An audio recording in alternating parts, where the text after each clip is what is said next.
Franck Ribéry, Abou Diaby, Blaise Matuidi ou encore David Trezeguet, ces 4 joueurs ont marqué à leur manière le foot français et ont tous les 4 des trajectoires diverses mais ont disparu de la circulation depuis leur fin de carrière. Je vous ai déjà proposé ce format de liste dans la vidéo sur les nouveaux Zidane et je crois que vous avez kiffé, donc c'est parti pour une nouvelle liste. Que sont-ils devenus? Numéro 1, Franck Ribéry.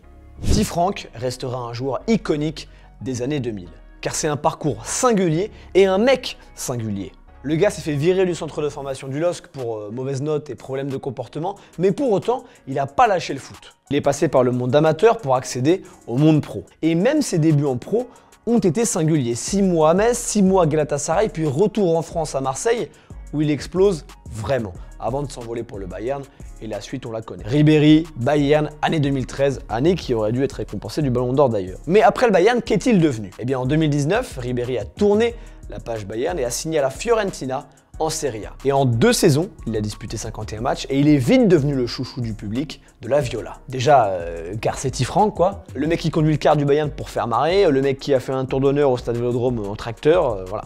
Franck Ribéry. Mais il a aussi et surtout convaincu les fans de la Viola par son football, son jeu si explosif et si instinctif. Pourtant, il a pas mal été gêné par des soucis physiques qui le gênaient déjà en fin d'aventure au Bayern. La faute notamment à une blessure au ligament de la cheville survenue suite à un gros tacle subi en décembre 2019 contre Lecce. À l'issue de la 2e saison, Ribéry veut prolonger, mais pas la Fio qui le remercie avec ce tweet. Un peu rapide quand même. Il s'engage ensuite à la Salernitana à l'été 2021, club tout juste promu en Serie A. Mais comme vous pouvez le voir sur sa fiche Transfermarkt, il alterne temps de jeu et indisponibilité. Malgré cette intermittence, il a été décisif dans le maintien de son équipe en Serie A. Et au départ de la saison 2022-2023, Petit Franck a tenté de s'accrocher afin d'enchaîner. Il a été motivé lors de la pré-saison, toujours de bonne humeur d'ailleurs comme vous pouvez le voir. Il a joué le premier tour de la Coupe d'Italie, puis la première journée de championnat contre l'AS Roma, avant que son genou, devenu trop douloureux, le force à dire stop. Le 21 octobre 2022, Ribéry annonce qu'il met un terme à sa carrière et le lendemain, il vient faire ses adieux au football juste avant le match de la Salernitana contre la Spezia. Ému aux larmes, il a dit au revoir à ce jeu qu'il a tant aimé. Enfin au revoir, pas totalement, car quand il peut taper un foot, il n'hésite pas. Récemment, il a fait un five avec les U13 du Bayern et il a mangé un petit pont par son fils. Et surtout, c'est juste un au revoir, parce que la suite, Ribéry ne la voit pas loin du football. Devenir moi-même numéro 1, c'est mon objectif. Occuper le poste d'entraîneur me permettra de retrouver cette adrénaline et cette pression qui accompagne au quotidien les entraînements, les matchs. Je ne peux pas m'en passer. J'en ai besoin pour être heureux. Ces derniers mois, il est revenu à Salerne pour lancer sa seconde carrière. J'ai tellement hâte qu'il gagne tout en tant qu'entraîneur et qu'on lui remette pas le prix d'entraîneur de l'année, si vous voyez ce que je veux dire. Numéro 2, Blaise Matuidi. Après son départ de la Juventus à l'été 2020, Blaise Matuidi s'est laissé séduire par le projet Inter Miami. Malheureusement, une saison et demie plus tard, en janvier 2022, la franchise de MLS a souhaité rompre son contrat, en dépit d'un travail exemplaire. Principalement pour 2 raisons. La volonté de rajeunir l'effectif d'abord et la faute aussi à un salaire hors salary cap, qui a notamment contraint Miami à payer une amende. Blaisou s'est donc vu proposer le rôle d'ambassadeur à la place et quelques mois plus tard, en décembre 2022, le Charrot a pris officiellement sa retraite. Jusqu'au moment de prendre cette décision, il continuait à s'entretenir en cas de nouveau challenge, mais son nouveau challenge était déjà là finalement. Car depuis quelques temps, Matuidi préparait déjà l'après-football, et l'après-football, c'est l'entrepreneuriat. Il a monté un fonds d'investissement appelé Origins, dans lequel d'autres sportifs, comme Presnel Kimpembe notamment, ont investi. Origins, c'est un fonds qui mise sur des entreprises de la tech. Le fonds investit entre 100 000 et 500 000 $ sur des boîtes encore en développement ou ayant besoin de financement. Origins a déjà investi dans plus d'une dizaine de startups aux États-Unis et en France. Si votre mutuelle, c'est Alan par exemple, et bah Origins a investi dedans. En tout cas, sa nouvelle carrière lui plaît bien. Il y a tout juste 1 an, jamais je n'aurais pensé être à la tête d'un fonds de 90 personnes et suivi par 50 sportifs. Jamais je ne me serais senti capable de tenir un discours en conférence devant plus de 1000 personnes. Et pourtant, je peux aujourd'hui le faire sans problème. Les sportifs peuvent souvent être très vite catalogués, mais je veux prouver que nous pouvons montrer l'exemple et s'investir dans d'autres grands projets. Blaise Matuidi est maintenant un vrai entrepreneur, il a d'ailleurs participé plusieurs fois à l'émission Qui veut être mon associé sur M6. Fini les interviews autour du 4-4-2, du pressing, maintenant on parle levée de fonds, action, dividende avec Blaisou. Numéro 3, Abou Diaby. Abou Diaby était si fort, si élégant, si génial dans la percussion et à la passe. mais il était aussi si fragile. Enfin, il est devenu fragile à cause d'un tacle, celui de Dan Smith, le 1er mai 2006, lors d'un Sunderland Arsenal, qui a tout simplement ruiné la cheville de Diaby.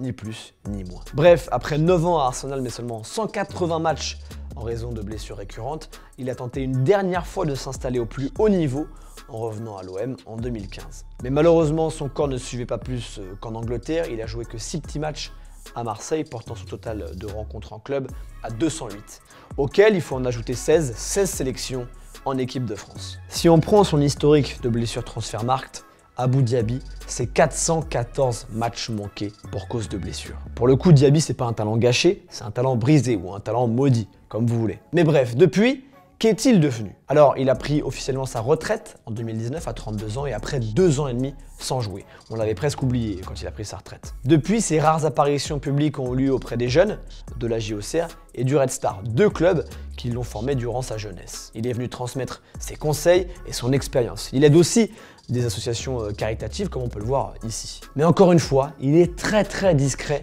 sur sa vie de retraité. Donc pour résumer, j'ai cherché des news, mais j'en ai pas trouvé des masses. Alors si j'en ai trouvé, j'ai trouvé qu'en 2019, il entamait un MBA, donc un diplôme qui regroupe plusieurs domaines, le marketing, la finance, le management, etc. En général, ça dure 2 ans maximum, donc à bout, si tu me regardes, j'espère que tu l'as eu et que ça se passe bien pour toi, loin du foot. Numéro 4. David Trezeguet. Comme pour les 3 autres, je ne vais pas vous refaire sa carrière, sinon la vidéo durera 1 heure, 2 heures, 3 heures.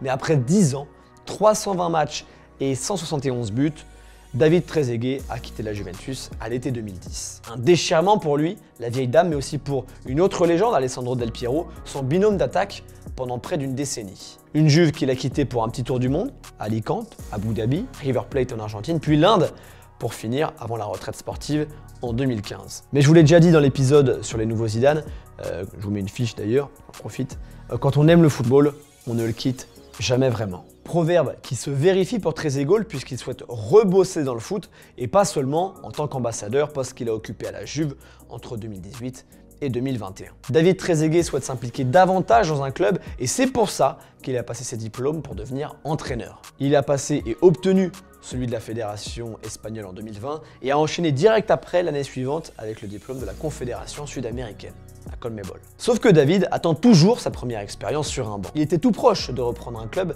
il y a quelques mois, fin 2023 précisément. Le club Atlético Aldosivi était en crise de résultats en D2 Argentine fin 2023, mais ça s'est pas fait pour Trezeguet puisque le club a décidé de prendre un autre homme. Du coup, si c'est pas sur un banc de touche, c'est en tant que directeur sportif qu'il aimerait officier, et de préférence dans des championnats qu'il connaît, c'est-à-dire la Ligue 1, la Serie A ou la Liga. Je présente ça comme si j'étais son profil LinkedIn ou son agent. Ah oui tiens, si vous êtes intéressé, n'hésitez pas, j'en parlerai à David. Je vous laisse mon numéro là en bas dans la description. C'est la fin de cette vidéo les amis, j'espère qu'elle vous a plu. Parmi ces joueurs, lequel vous a-t-il le plus fait kiffer? Est-ce que vous êtes aussi hypé que moi à l'idée de voir Ribéry sur un banc en tant qu'entraîneur? Auquel cas, dites-moi ça en commentaire. Et n'hésitez pas aussi à liker cette vidéo, encore une fois, si elle vous a plu, et à vous abonner à la chaîne Foot Mercato FC. Je vous dis à très vite pour une nouvelle vidéo. Salut les amis, et vive le foot. Ciao.